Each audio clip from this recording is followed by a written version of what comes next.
Hello friends, good morning. मैं hope करता हूँ आप बहुत अच्छे होंगे और जो पिछले 2 लेक्चर्स हमने प्रोग्रेशन एंड सीरीज के पढ़े थे आपने रिवाइज भी कर लिए होंगे। आज के इस लेक्चर में हम लेक्चर 3 स्टार्ट करेंगे जिसमें टॉपिक पढ़ने वाले हैं properties of terms of AP. Last lecture में एपी क्या होती है, उसकी टर्म्स का बिहेवियर क्या होता है, ये हम पढ़ चुके हैं। उन्हीं टर्म्स का प्रॉपर्टीज क्या हैं, ये सभी प्रॉपर्टीज आपको क्वेश्चन सॉल्व करने में हेल्प करेंगी। 7 से 8 प्रॉपर्टीज आज हम पढ़ेंगे और नेक्स्ट लेक्चर में हम इन्हीं प्रॉपर्टीज पे बेस्ड क्वेश्चंस करने वाले हैं। तो चलिए कॉपी निकालिए, पेन निकालिए और लिखना शुरू करते हैं। चलो पहली प्रॉपर्टी से शुरू करते हैं बच्चों। फर्स्ट प्रॉपर्टी आप साथ साथ लिख भी सकते हैं इसको। If A B and C are the terms of an AP, अगर ए बी सी किसी एक सीरीज की टर्म्स हैं, then 2b is equal to A plus C. अगर ए बी सी एपी की टर्म्स हैं तो ये रिलेशन ये तीनों सेटिस्फाई करती हैं 2b is equal to A plus C. कैसे, ये आपको याद रखना है, बहुत इंपॉर्टेंट है। हम जानते हैं second term minus first term common difference होता है। Similarly third term minus second term भी कॉमन डिफरेंस होता है। बी इधर ले आओ, ए इधर ले आओ, तो ये कितना हो जाएगा 2b is equal to what A plus C. 2b किसके बराबर आ गया बच्चों, ए प्लस सी के बराबर होगा। ये हमारी होगी पहली property. Second property, if a fixed number is added और subtracted, if a fixed number is added and subtracted to the terms of NAP, then the resulting series is also NAP। क्या कहना चाह रहा है बच्चों, देखो कह रहा है कि अगर कोई फिक्स्ड नंबर ऐड या सब्ट्रैक्ट करें सभी टर्म्स में से किसी एपी के, तो जो नई सीरीज बनने वाली है वो भी क्या होगी, एपी होगी। बहुत छोटा सा एग्जांपल लेके दिखाता हूं। मान लो एक एपी लिखी हुई है 2, 4, 6, 8, 10, 12, ये एक एपी लिखी हुई है बच्चों। अब बोला गया कि इसकी हर एक टर्म में अगर कोई एक फिक्स्ड कांस्टेंट क्वांटिटी में ऐड करता हूं तो जो नई सीरीज बनने वाली है वो भी क्या होगी, एपी होगी। जैसे कि अगर मैं हर एक टर्म में 3 ऐड कर देता हूं तो नई सीरीज क्या बनेगी, ये बन जाएगी 5, 7, 9, 11, 13 एंड 15। समझ आ रही है बात। मैं 3 सब्ट्रैक्ट भी कर सकता था तो कितना होता, -1, 1, 3, 5, 7, 9। क्या ये बात समझ आ गई आपको। इसमें 3 ऐड किया, इसमें 3 सब्ट्रैक्ट किया, यहां 3 ऐड किया है, यहां पर 3 सब्ट्रैक्ट किया है। देखो ये सीरीज भी क्या आ रही है 5, 7, 9, 11, हर एक टर्म्स के बीच का डिफरेंस 2 है। ये आ रही है -1, 1, 3, 5, 7, इसमें भी हर एक टर्म का सम क्या है, डिफरेंस क्या है 2। देखो इस सीरीज का डिफरेंस 2 था, ऐड करने के बाद इसका डिफरेंस भी 2 ही रहा और सब्ट्रैक्ट करने के बाद भी डिफरेंस क्या रहा, 2 रहा।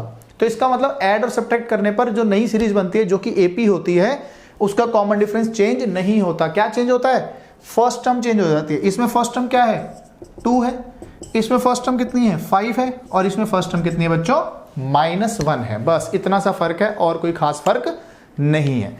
इन दोनों प्रॉपर्टीज को नोट करो। थर्ड एंड फोर्थ प्रॉपर्टी पढ़ते हैं इसके बाद।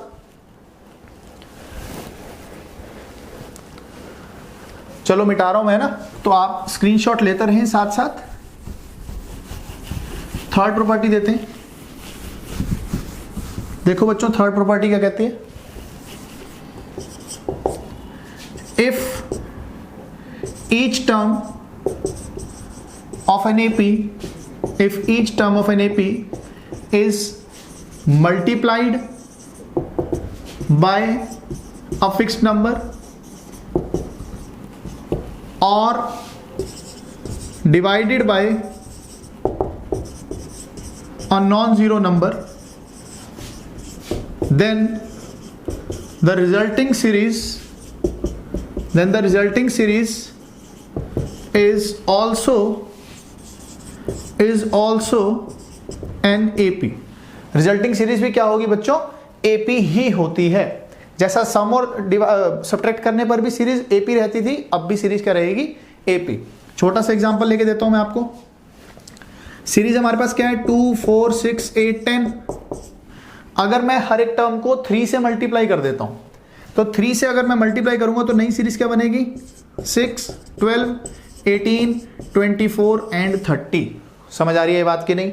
ठीक है, तो ये नई सीरीज भी क्या बन रही है? एपी बन रही है। क्या हो रहा है? डिफरेंस कितना आ रहा है बच्चों? 6 का आ रहा है। 12 में से 6 गया 6, 18 में से 12 गया 6, 24 में से 18 गया 6। तो अब भी डिफरेंस कितने का आ रहा है बच्चों? 6 का आ रहा है। तो ये सीरीज तो एपी है, लेकिन कॉमन डिफरेंस चेंज हो गया।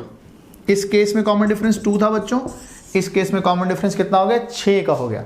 जितने नंबर से मल्टीप्लाई किया था उतना ही कॉमन डिफरेंस में मल्टीप्लाई कर दोगे तो नई सीरीज का कॉमन डिफरेंस ये होता है। तो हमने यहाँ पे क्या सीखा? अगर मल्टीप्लाई और डिवाइड भी करते हैं तब भी रिजल्टिंग सीरीज क्या रहती है?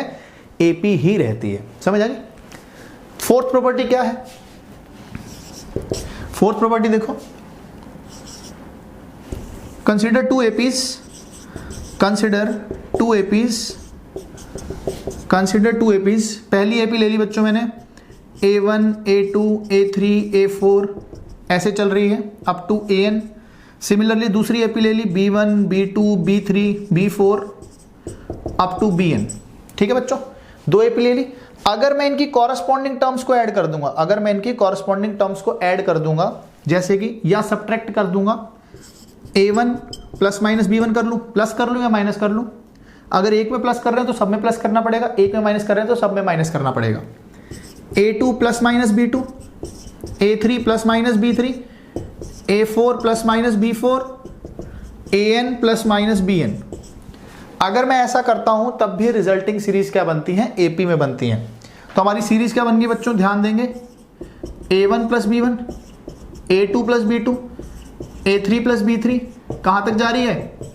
AN प्लस BN तक जा रही है। चेक करें AP है कि नहीं। AP कैसे चेक की जाती है? अगर कॉन्जिक्यूटिव टर्म्स के बीच का डिफरेंस सेम आता है तो वो AP रहती है। क्या करेंगे बच्चों? माइनस करते हैं, B2 minus B1 plus A2 minus A1। ये क्या है? अगर इस सीरीज का कॉमन डिफरेंस मान लेते हैं D2 है और इसका कॉमन डिफरेंस D1 है, तो ये क्या है? सेकेंड सीरीज का कॉमन डिफरेंस D2 और ये क्या लिखा हुआ है? D1। तो इसका मतलब जो नई रिजल्टिंग सीरीज है उसका कॉमन डिफरेंस क्या आएगा? D1 plus D2। अब third term minus second term भी करके देख लेते हैं। A3 माइनस A2 कितना आ जाएगा? A3 माइनस A2 ये भी D1 और B3 माइनस B2 ये भी कितना आ गया? D2। तो देखो, second term minus first term किया तो तब भी D1 प्लस D2 आया, third term minus second term किया तब भी D1 प्लस D2 आया। समझ आ रही है बात? तो अब भी रिजल्टिंग सीरीज क्या है बच्चों? AP में ही है। नोट करो, फिर अगली प्रॉपर्टीज पढ़ते हैं। फटाफट नोट करेंगे, स्क्रीनशॉट ले लेंगे सब बच्चे।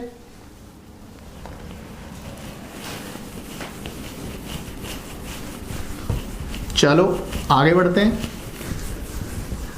प्रॉपर्टी नंबर 5 बच्चों, स्क्रीनशॉट जरूर ले लेना है फटाफट। मैं आपको टाइम देता हूं हर बार स्क्रीनशॉट लेने का, सही है? प्रॉपर्टी नंबर 5, चलो जैसे मान low consider an AP, consider an AP that is A1, A2, A3, A4, A5 और ये सीरीज चलती जा रही है अप टू AN। क्या बोलना चाह रहा है? If we take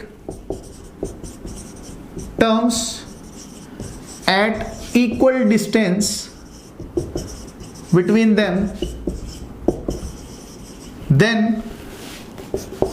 then the resulting series is also an AP। देखो क्या कहना चाह रहा है? कह रहा है कि AP है। अगर मैं टर्म्स बराबर के डिस्टेंस पे ले लूं, मतलब पहली टर्म लूं फिर 2 टर्म छोड़ दूं, फिर जो टर्म आएगी फिर 2 टर्म छोड़ दूं, फिर जो टर्म आएगी 2 टर्म छोड़ दूं, इसके बाद जो सीरीज बनेगी वो भी क्या होगी? AP। जैसे मैंने A1 लिया, ये दोनों छोड़ दिया, क्या ले लिया? अब A4, A5 A6 छोड़ दिया, क्या ले लिया? A7, A8 A9 छोड़ दिया, क्या ले लिया? A10। ये जो सीरीज बनेगी ना बच्चों, ये भी क्या होगी हमारे पास? AP होगी। ये भी हमारे पास क्या होगी बच्चों? AP होने वाली है। समझ आ रही है बात? कोई दिक्कत है तो बता दो। ठीक, अगर इसको मैं जनरलाइज कर दूं, अगर मैं इसको जनरलाइज कर दूं कि मैंने कोई एक टर्म AN ली थी, आगे K डिस्टेंस पे एक टर्म ले ली AN प्लस K, और एक K डिस्टेंस पहले ले ली AN माइनस K। अगर कोई टर्म AN है, इससे k यूनिट आगे, मतलब दोनों टर्म्स के बीच में k टर्म्स और आती हैं तो n प्लस k हो जाएगा, k टर्म्स पहले तो n माइनस k हो जाएगा। अब भी ये तीनों किस में है, ये तीनों AP में है। तो अगर A B C AP में होता है तो क्या होता है बच्चों, 2B is equal to A plus C। तो मैं यहां पर भी लिख सकता हूं 2AN is equal to AN minus K plus में AN प्लस के। आप इसको थोड़ा और सुंदर बना सकते हो, AN minus K plus AN plus के अपॉन 2। समझ आ रही है बात, ये जनरलाइज कर दिया, बात वही हो रही है, ठीक है।